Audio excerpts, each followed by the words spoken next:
ఈ వీడియో చూస్తున్న ప్రతి ఒక్క దేవుని బిడ్డకైతే వందనాలండి. విషయం ఏమిటంటే, మీ సంఘాలలో పాటలు పాడుతున్నారా? ఇదేంటి వీడు కొత్తగా చెప్తున్నాడు అని మీరు అనుకోవచ్చు. అవునండి, మీరు చర్చికి వెళ్ళినప్పుడు, ఆరాధనకు వెళ్ళినప్పుడు పాటలు పాడుతున్నారా?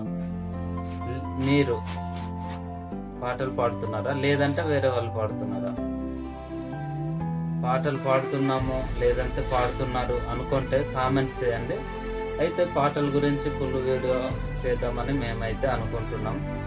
మరి పాడుతున్నారా లేదా మీరు కామెంట్ చేస్తే పాటల విషయమై ఫుల్ వీడియో అయితే పెట్టడం అయితే జరుగుతుంది. కాబట్టి అలాగే మరి ఫుల్ వీడియో పాటల గురించి త్వరలో పెడతాము. మన ఛానల్ని సబ్స్క్రైబ్ చేయండి. మరి వీడియో నచ్చినట్లయితే లైక్ చేస్తారని కోరుకుంటున్నాను.